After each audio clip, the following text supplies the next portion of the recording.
있겠습니다. 네, 제주도민 여러분 잘 계셨어요? 네, 반갑습니다.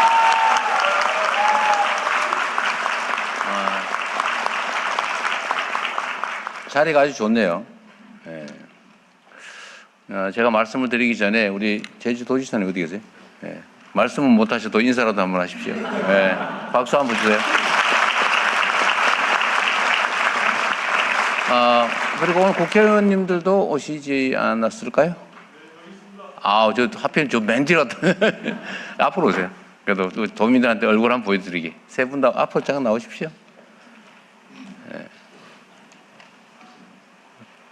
역시 또 뭐 말씀드리긴 좀 어려우니까 우리 세 분 국회의원님들 일 열심히 잘하고 계실 텐데 더 잘하시라고 박수 한번 부탁드립니다. 네. 약간 오버액션 같은데. 감사합니다. 네, 고맙습니다.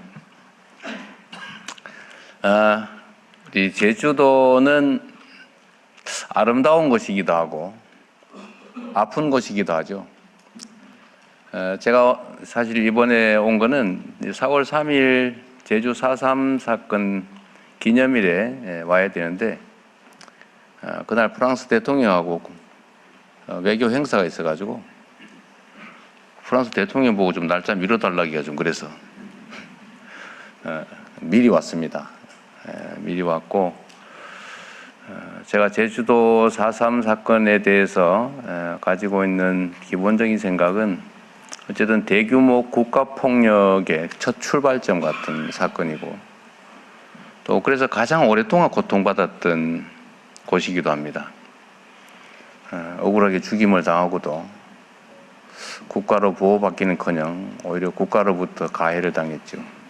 그리고 또 아주 긴 세월 동안 국가의 제2차 보복을 두려워해서 말도 못하고 숨기고 피해자가 오히려 가해자처럼 숨어 살았던 세월이 너무 길었습니다. 그러나 다행히 제주도민들은 물론이고 대한민국 국민들의 치열한 투쟁으로 이제 국가 권력이 조금씩 정상화되고 진정한 국민을 위한 국가, 국민에 의한 국가가 완성돼 가면서 이제 국가가 국가 폭력에 대해서 사죄하기도 하고 또 배상하기도 하고 명예회복도 일부 이루어지고 있습니다. 그러나 그건 뭐 거의 같은 시기에 이루어지면서 가장 고통의 세월이 길었다고 할 수 있죠. 뭐 그 후에도 많은 사건들이 있습니다. 앞으로도 많이 규명되어야 될 국가 폭력 범죄들은 많긴 하지만 그래도 제주 4.3은 어느 정도는 진상 규명도 조금 되고 또 재판이나 보상을 통해서 명예 회복도 조금씩은 되고 있는 것 같습니다. 그래도 해야 될 일은 많이 있죠. 다시는 이런 일이 재발되면 안 되지 않습니까? 다시는 우리가 다시 이런 야만적 사회로 되돌아가서는 안 된다. 그러기 위해서는 우리 헌법이 명시하고 있는 국민을 위한, 국민에 의한, 국민의 나라, 민주주의라고 하는 게 확고하게 정착되어야 될 겁니다. 국가 권력이 오로지 국민과 국가를 위해서 제대로 사용되는 정상적인 나라. 그런 국민들의 주권 의지가 일상적으로 국정에 반영되는 그런 나라를 우리가 만들어야 되고 또 조금씩 그렇게 되어가고 있다는 점에 대해서 다행스럽게 생각합니다만 그러나 또 이게 언제 또 어떻게 순식간에 뒤집어질지 알 수 없는 일이죠. 4.3 사건과 같은 국가폭력범죄가 다시 발생하지 않게 하려면 여러 가지 필요한 장치들이 있습니다. 그 제일 첫 번째가 어쨌든 이 국가폭력범죄의 적나라한 실상을 제대로 드러내는 거죠. 소위 진상규명이라고 할 수 있겠죠. 또 그에 대한 보상과 또는 책임이 또 분명히 해야 됩니다. 문제는 이게 세월이 지나면 책임을 묻는 게 어려워지더라는 거죠. 제가 뭐 정치를 시작하기 전에도 제주 4.3에 대해서 어쨌든 뭐 소설을 보거나 선배들의 이야기를 듣거나 등등을 알게 됐지만 이 4.3에 대한 재발 방지 또는 광주 5.18과 같은 작년 12.3 재작년이죠. 12.3 사태와 같은 이런 일을 다시 일어나지 않게 하는 가장 좋은 방법이 뭘까를 저는 나름 고민을 한 결과로 여러 가지가 있지만 아주 구체적이고 현실적인 방법은 시효를 없애는 거겠다. 소위 형사처벌 시효인 공소시효를 폐지해야 되겠다. 나치 전범처럼 죽을 때까지 반드시 책임을 묻는다. 평생 쫓아다니면서 추적, 조사, 수사하고 처벌한다. 그래서 좀 두려워하게 해야 된다. 역사와 국민과 국가에 두려움을 갖게 해야 되겠다. 공직자들에게 말이에요.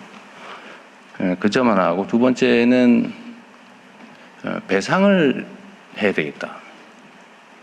그래도 자식이 뭔 죄가 있냐. 그럴 수 있잖아요. 그죠? 자식은 죄가 없죠. 다만 가해자의 재산을 상속받아서 또 그걸 누릴 필요는 또 없잖아요. 상속재산 범위 내에서는 자손만대 책임지게 하자. 그러다 이게 너무 많은 부분에 이렇게 하면 안 되겠지만 최소한 국가가 국민이 맡긴 권력으로 국민에게 가해하는 행위, 국가폭력 범죄, 국가폭력에 의한 인권 침해 범죄 이런 데에 대해서는 민사 소멸시효도 좀 폐지하자. 이게 제 생각이었습니다. 아주 오래된 생각이었는데 제가 당대표를 하면서 이제 거기 조금 이제 구체화돼서 입법으로 아마 그때 그 후인가 통과가 됐는데 이제 거부권 행사로 무산되긴 했습니다. 그러나 이제 대통령이 됐고 국회가 또 다수의석이 여기 제주도 국회의원 세 분도 다 전적으로 동의할 텐데 이제는 뭐 가능하겠죠? 네, 이제 해야죠. 박수도 한번 안 치시나요?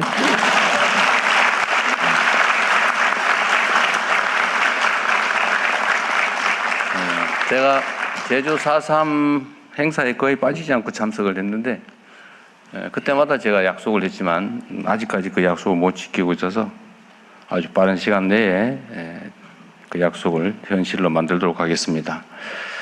그리고 또 사실 이런 제도도 이걸로 완벽하지 못하죠. 결국은 정치가 정상화돼야 된다. 누군가를 죽이고 누군가의 것을 빼앗으면서 자기의 부를 늘리고 명예를 누리는 그런 사회는 좀 비정상 사회라고 할 수 있죠. 그러나 비정상적이지만 또 일상적인 모습이기도 해요. 우리의 과거도 그러했고 또 세계적인 모습도 실제로 좀 그렇지 않습니까? 말은 민주적인데 말은 국가와 국민을 위한 것인데 내용을 들여다보면 국가와 국민을 해치면서도 자신들의 자기 집단의 이익을 추구하죠. 지금 뭐 우리 사회에도 그런 거 많습니다. 하는 말은 그럴싸한데 내용은 반대예요.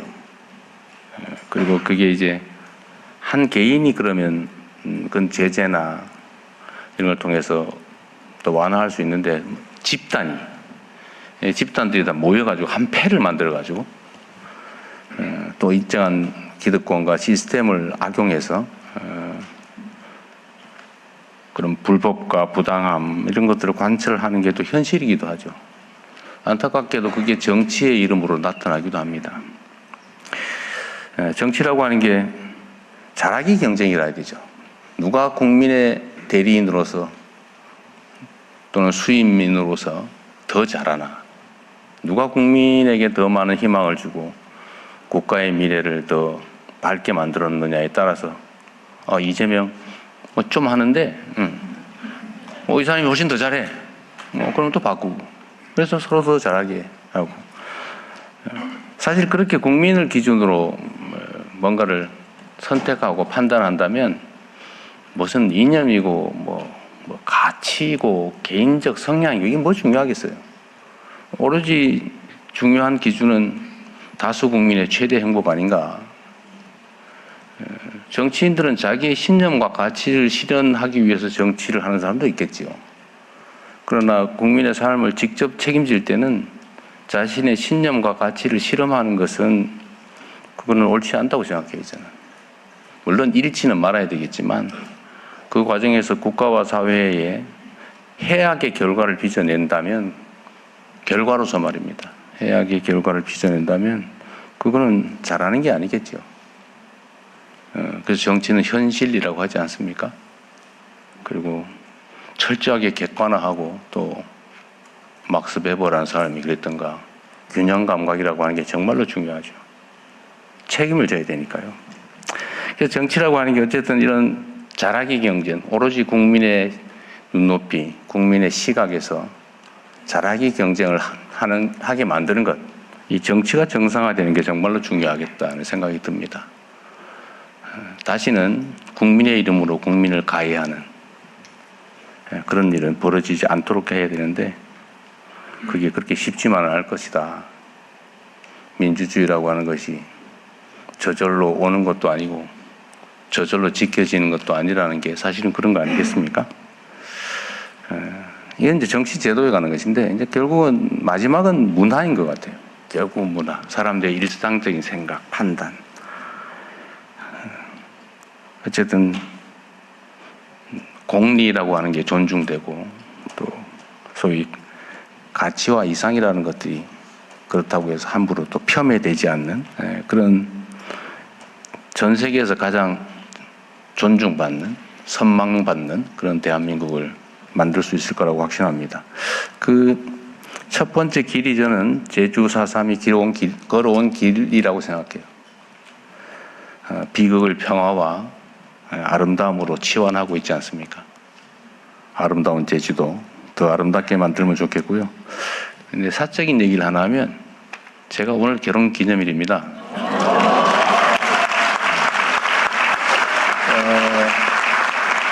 근데 그 얘기를 하려고 하는 건 아니고, 사실 아픈 제주도 얘기를 하다가 이제 아름다운 제주도 얘기를 좀 한번 하려고요. 제가 사실 제주도를 너무 좋아해서 신혼여행 가려고 일부러 제주도 방문을 안 했어요. 제가 좀 그런 게가 있습니다. 아껴놓자. 그래서 결혼하고 제 아내하고 제주도로 왔는데, 원래 이제 7일 호텔 예약을 하고 왔었는데 너무 좋아서 4일을 더 연장해서 재판 다 미루고 그때 당시 의뢰인한테 좀 미안하지만 11일간 여기 제주도 구석구석을 다 둘러봤었죠. 정말 아름다운 곳입니다. 제가 그 후에도 제가 전 세계에 뭐 많이 가본 건 아니지만 여기저기 좋다는 곳을 가봤는데, 정말로 제주도만한 아름다운 섬이 없어요. 그래서 제가 어제 누군가한테 그 얘기도 한번 물어봤어요. 제주도에 터널을 뭐 만들자 그러는데, 해저터널 만들어 연결하자 그러는데, 그 찬성하는 지역도 있어요. 제주도 사람들 어떻게 생각합니까? 되게 궁금했어요. 여러분은 어떠세요? 모르겠어요? 반대합니다. 반대합니다가 많아요? 태반이 반대해요? 한번 물어볼까요, 그냥? 해저터널 뚫어서 육지로 도로로 연결하자. 찬성. 좀 있네요. 왜 자신 없이 들어요, 이렇게? 기세에 밀리나 보죠? 하지 말자. 훨씬 많군요. 저하고 생각이 같습니다. 제가 조심스러웠는데, 섬의 정체성이죠. 섬의 정체성이라고 하는 게 사실 제주를 제주답게 하는 게 아닌가 싶은 생각이 들었습니다. 가장 제주를 아름다운 지역으로 만드는 방법이 뭘까? 뭐 그 외에도 많이 있죠. 제주 공항 얘기가 궁금하거든요. 신공항. 여기 무작위로 한 거 맞죠? 참석자들. 제주 신공항을 하자마자 아마 지역적으로 약간씩 또, 아니면 이해관계에 따라서 약간씩 많이 갈리는가 본데, 거의 대체로 비슷하다고 하던데, 한번 제가 궁금해서 저도 주요 정책 결정에 참고를 해야 되니까요. 이 신공항, 제2공항 만들자 말자 모르겠다. 네.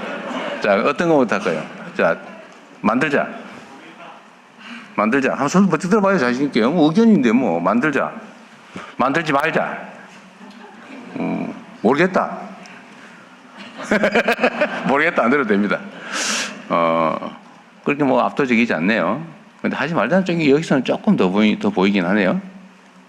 어쨌든 여러분이 잘 판단하십시오. 네.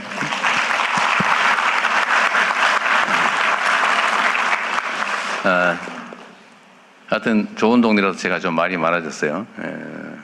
근데 제주도는 정말 특색이 있는 도시입니다. 제가 조금 전에 우리 기후 에너지 환경부 장관한테도 내가 그 얘기를 잠깐 물어봤는데, 지금 전 세계적으로 에너지 문제 때문에 난리가 났잖아요. 사실 저도 이 잠이 잘 안 올 정도로 사실은 심각한 상황입니다.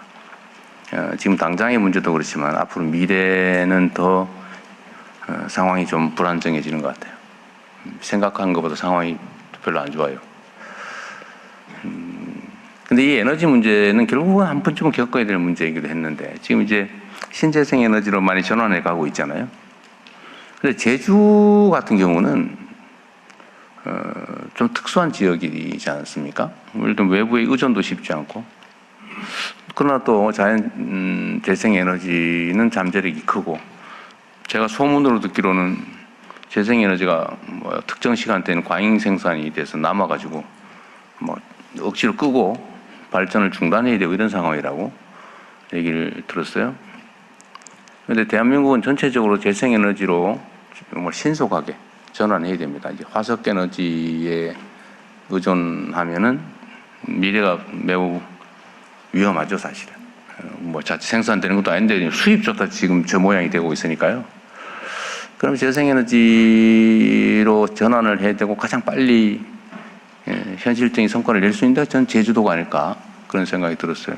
그래서 상상으로 생각해 보면 모든 에너지원을 신속하게 재생에너지로 바꿔야죠. 예를 들면 전기차로 바꾸고, 집안에 무슨 뭐 난방 이런 것도 빨리 전기나 이런 걸로 바꾸고, 요새 그 뭐예요?